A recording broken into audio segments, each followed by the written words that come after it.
Hi viewers, welcome to our channel. ప్రస్తుతం మనతో పాటు సీనియర్ జర్నలిస్ట్ దాము బాలాస్ సార్ వాడితో మాట్లాడు. నమస్కారం సార్. నమస్తే. వల్లభనేని వంశీని తరిమించి కొడుతున్న ఒక వీడియో వైరల్ అవుతుంది సార్. అసలు ఈ వీడియోలో ఎప్పుడు జరిగింది, ఎక్కడ జరిగింది సార్? ఎక్కువగా తెలుగుదేశం వాళ్ళు దీన్ని వైరల్ చేస్తున్నారు. అట్లాగే తెలుగుదేశమే కాకుండా ఈనాడులో ప్రముఖంగా వచ్చింది, ఆంధ్రజ్యోతిలో వచ్చింది.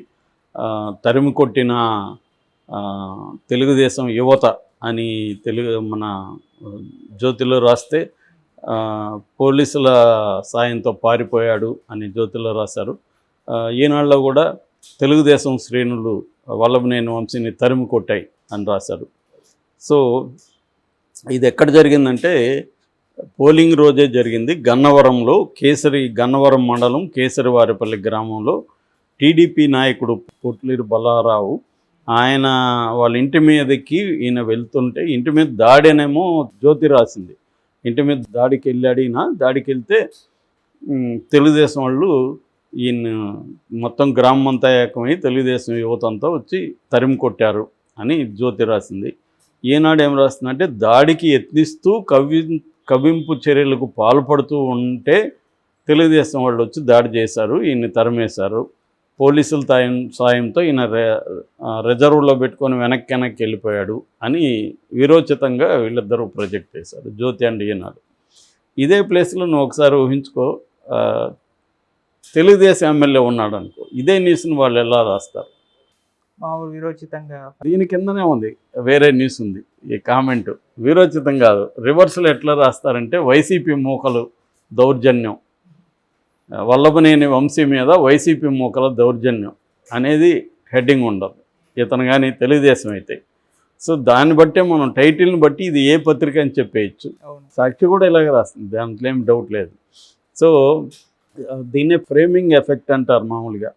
బిహేవియరల్ ఎకనామిక్స్లో ఫ్రేమింగ్ ఎఫెక్ట్ అంటారు. మామూలుగా ఇప్పుడు మన షాపుల్లో కూడా వెళ్తాము బట్టల షాప్కి, వాడు కొన్ని బట్టల్ని అందంగా షోకేజ్లో అక్కడ బొమ్మలకి వేస్తే వాటికి పెట్టుంటాడు. అంటే ఆటోమేటిక్గా మనం వాటి మీదకి వెళ్తుంది మన మైండ్. అది నిజానికి ఆ క్వాలిటీలో మట్టంగా కూడా ఉండొచ్చు, అది క్వాలిటీ పెద్దగా ఉండకపోవచ్చు, కానీ దాన్ని ఫ్రేమ్ చేసి దాన్ని అందంగా పెడితే ఆటోమేటిక్గా మన దృష్టి దాని మీదకి వెళ్తుంది. దీన్ని ఫ్రేమింగ్ ఎఫెక్ట్ అంటారు.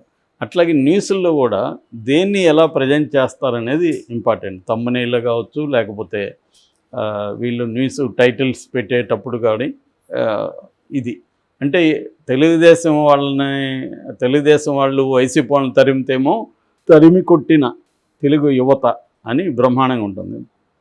కింద ఇదే పని వైసీపీ వాళ్ళు చేస్తేమో వైసీపీ మూకల దౌర్జన్యం, వైసీపీ మూకల కిరాతకం, ఘోరం, దారుణం ఇలాగా ఉంటుందన్నమాట. సో మనోడు చేస్తేమో ముచ్చటగా ఉంటుంది వైలెన్స్, అవతలోడు చేస్తేమో దారుణంగా అనిపిస్తుంది. ఇది మీడియాకు కూడా మెయిన్ స్ట్రీమ్ మీడియా. ఈరోజు రాధాకృష్ణ మనలాంటి వాళ్ళకంతా నీతులు చెప్తూ చీవాట్లు పెడుతూ ఎద్దేవా చేస్తూ ఒక పెద్ద ఈటర్ రాస్తాడు.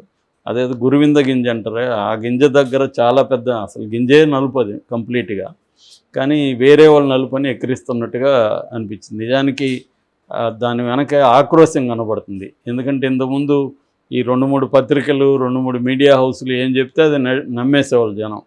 ఇవాళ యూట్యూబ్ ఛానళ్ళు, వెబ్సైట్లు, సోషల్ మీడియా ప్లాట్ఫామ్స్ ఇవన్నీ వచ్చేసిన తర్వాత వీళ్ళ హవా పోయింది. ఏదన్నా వస్తే ఎవడు కూడా ఆంధ్రజ్యోతిలోనో, ఈనాడులోనో, సాక్షిలోనో వస్తే ఎవడు నమ్మట్లే, చెక్ చేస్తున్నారు మిగతా చోట్ల ఏమొచ్చిందని. అట్లాంటప్పుడే మనలాంటి వాళ్ళ వాల్యూ ఉంటుంది. ఎందుకంటే కనీసం కొంతమంది అయినా ఆబ్జెక్టివ్గా మాట్లాడేవాళ్ళు ఇప్పటికీ ఉండారు, రాసేవాళ్ళు, మాట్లాడేవాళ్ళు. సో ఆయనేమో యూట్యూబ్ ఛానల్ అంతా డబ్బులు ఇచ్చి కొనేశారు. సో వీళ్ళు కొంతమంది నటిస్తుంటారు, వాళ్ళ బండారం కూడా బయటపడిపోయింది, ఇలాగా కూడా రాశాడు అనమాట. అంత ఆక్రోశం కనబడుతుంది. మరి ఇప్పుడు ఒకరు వైసీపీ వైపు ఉంటే అది నేరం అయితే, నువ్వు తెలుగుదేశం వైపు ఉంటే నువ్వు నేరం కాదా అది? సో ఇక్కడ ఏంటంటే తను తెలుగుదేశం వైపు ఉంటేమో సచ్చీలుడు, దమ్మున్న జర్నలిస్టు, ఇటుంటేమో వీళ్ళు అమ్ముడు పోయారు, వీళ్ళ ముసుగు తొలగిపోయింది, వీళ్ళు అది, వీళ్ళు ఇది, ఇలా ఇది జర్నలిజం. సో అంటే జనము చదివేవాళ్ళు వీళ్ళకి బ్రెయిన్ లేదనుకొని రాస్తున్నట్టే ఉంటాయి ఆ రాతలు. ఈరోజు కూడా అలాగే ఉంది. సో ఈ న్యూస్ కూడా అలాగే వేశారు. నిజానికి మనకు అర్థమవుతుంది ఏమంటే ఆ ఊర్లో 2 వర్గాల మధ్య గొడవలు జరిగాయి. వాళ్ళ వర్గం ఎక్కువ ఉంది, తెలుగుదేశం వర్గం. సో ఈయన్ని అక్కడి నుంచి తరిమేశారు. సో ఈయన పోలీసుల హెల్ప్ తీసుకొని పోలీసుల హెల్ప్ తీసుకొని ఈనాడు రాస్తుంది, పోలీసుల సహాయం తీసుకుని. వాళ్ళేం రాస్తారు, జ్యోతి వాళ్ళు తరిమి కొట్టారు, ఈయన పారిపోయి వచ్చేసాడని.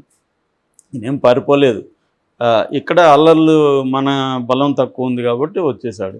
అంటే దీన్ని బట్టి అర్థమవుతుంది ఏంటి, ఇప్పుడు వాళ్ళ ఊర్లో వాళ్ళు అంత ఇది చేస్తున్నారు, అంత బలం ఉన్నట్టు అక్కడ రిగ్గింగ్ జరిగినట్టే కదా ఈయన ఆరోపిస్తుండేది. అదే అక్కడ రిగ్గింగ్ జరుగుతుంటే నేను అడ్డుకోవడానికి వెళ్ళానని ఈయన ఆరోపిస్తున్నాడు. వీళ్ళేమో దాడి చేయడానికి, వాళ్ళ ఇంటి మీద ఈయన ఎందుకు దాడి చేస్తాడు ఆ రోజు వెళ్ళి. సో ఇవన్నీ కూడా ఏంటంటే చాలా చోట్ల తెలుగుదేశం వాళ్ళు రిగ్ చేశారు వాళ్ళ బలమైన ఏరియాలో, దాన్ని అడ్డుకోవడానికి వీళ్ళు ట్రై చేశారు, వీళ్ళ మీద వాళ్ళు దాడులు చేశారు.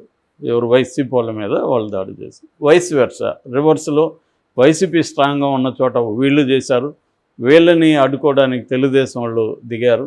ఇవి కనిపిస్తుంది ప్రతి చోట. అందుకనే మనకి సత్యం ఈ 2 నేను చాలాసార్లు చెప్తుంటా, జ్యోతి సాక్షి మధ్యలో సత్యం ఉంటుంది, ఎత్తుక్కోవాలి మనం అని.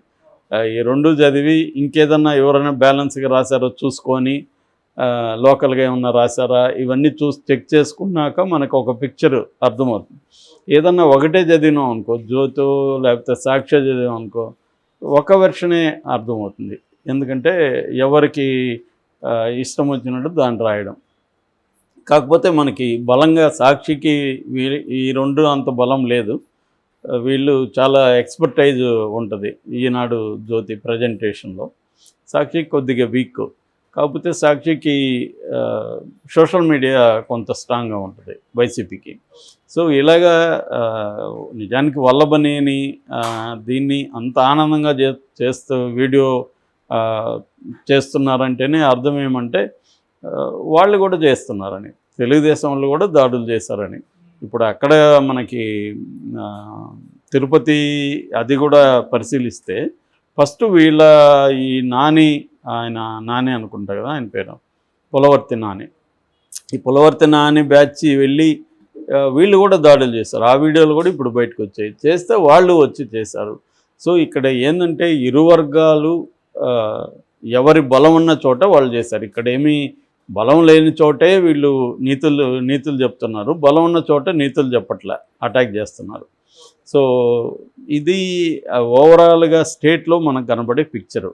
అందుకని ఎలక్షన్ కమిషన్ విషయంలో కూడా తెలుగుదేశం వాళ్ళు విమర్శలు చేస్తున్నారు ఎలక్షన్ కమిషన్ మీద, వైసీపీ వాళ్ళు చేస్తున్నారు. అంటే అర్థం ఏంటి, ఎలక్షన్ కమిషన్ నిజానికి ఓవరాల్గా తీసుకుంటే కూటమి వైపే ఉంది బలంగా. ఎందుకంటే డీజీపీని ట్రాన్స్ఫర్ చేసింది, ఇంటెలిజెన్స్ డీజీని చేసింది, అనంతపురం లాంటి డిఐజీలను చేసింది, అనేక చోట్ల ఎస్పీలని తీసేసింది, కలెక్టర్లను మార్చేసింది. కేసులంతా కూడా ఎక్కువ భాగం వైసీపీ వాళ్ళ మీదే పెడుతుంది. సో ఓవరాల్గా తీసుకుంటే కూటమికి అనుకూలంగా ఈసీ పనిచేసింది. దీనికి కారణం ఏంటి, ఈసీ ఎవరి కంట్రోల్లో ఉంది, ఈసీ జగన్ కంట్రోల్లో లేదు కదా, ఈసీ ఉండేది బీజేపీ కంట్రోల్లో. సెంట్రల్ లెవెల్లో ఈసీ చీఫ్ ఎలక్షన్ ఆఫీసర్ని కానీ ఇంకొక 2 ఎలక్షన్ ఆఫీసర్ని కానీ నియమించేది ఎవరు, మోడీ, క్యాబినెట్ మినిస్టరు, ప్రతిపక్ష నాయకుడు, 3 ఉన్న కమిటీ. ప్రతిపక్ష నాయకుడు మైనార్టీ కాబట్టి మెజారిటీ వీళ్ళిద్దరు ఏం చెప్తే అదే, వీళ్ళిద్దరు ఎవరిని నిర్ణయిస్తే అదే. ఆయన అదే కదా అన్నాడు రంజన్, నేను చెప్పింది ఏది ఇక్కడ జరగట్లేదు, వాళ్ళిద్దరు చెప్పింది జరుగుతుంది, నేను ఎందుకు ఇక్కడ వేస్ట్ అనేది ఆయన అన్నాడు. ఎందుకంటే అంతకుముందు సుప్రీంకోర్టు న్యాయమూర్తి కూడా ఉండేవాళ్ళు ఈ కమిటీలో, ఆయన్ని తీసేస్తూ సపరేట్ బిల్లు తీసుకొచ్చారు బీజేపీ వాళ్ళు. అంటే ఎలక్షన్ కమిషన్ తన చెప్పు చేతుల్లో ఉండాలని బీజేపీ డిసైడ్ అయింది. సో దానికి అనుకూలంగా వాళ్ళు చట్టం తీసుకొచ్చి ఫైనల్గా మోడీ ఎవరు అనుకుంటే అతనే ఎలక్షన్ కమిషన్. సో మోడీ కంట్రోల్లో ఎలక్షన్ కమిషన్ ఉన్నప్పుడు, మోడీ కూటమిలో భాగమైనప్పుడు ఎలక్షన్ కమిషన్ ఆటోమేటిక్గా తెలుగుదేశం కూటమికి అనుకూలంగా ఉంటుంది. కాకపోతే వీళ్ళకి బాధ ఏంటంటే సిఎస్ని మార్చలేదు కదా, సిఎస్ మార్చలేదంటే బీజేపీ ఇంకా జగన్తో ఉందేమో అని అనుమానం. అంటే కంప్లీట్గా ఇప్పుడు ఒక 80% ఈసీ వీళ్ళకి పనిచేస్తుంది, కానీ అది సాటిస్ఫాక్షన్లా 100% మాకు అనుకూలంగా ఉండాలి, వాళ్ళ మీద మేము కదా దాడులు చేయాలి, వైసీపీ మీద. వైసీపీ వాళ్ళు కూడా అక్కడక్కడ దాడులు ఎందుకు చేశారు మా మీద, అట్లాగే మాకు అనుకూలంగా అన్ని చోట్ల ఆఫీసర్లు అధికారులు మార్చలేదు అన్న ఒక బాధ కనబడుతుంది తప్ప ఇంకేమి కాదు. ఇక్కడ ఓవరాల్గా క్లియర్గా తెలుగుదేశం కూటమికి అనుకూలంగానే ఈసీ నిర్ణయాలు కనిపిస్తాయి మనకి, అవే జరుగుతున్నాయి. వీళ్ళు ఏంటంటే సిఎస్ని మార్చాలని ఇప్పుడు ప్రెజర్ తీసుకొస్తున్నారు కౌంటింగ్ లోపల. మరి ఏం జరుగుతుందో చూడాలి. Thank you so much.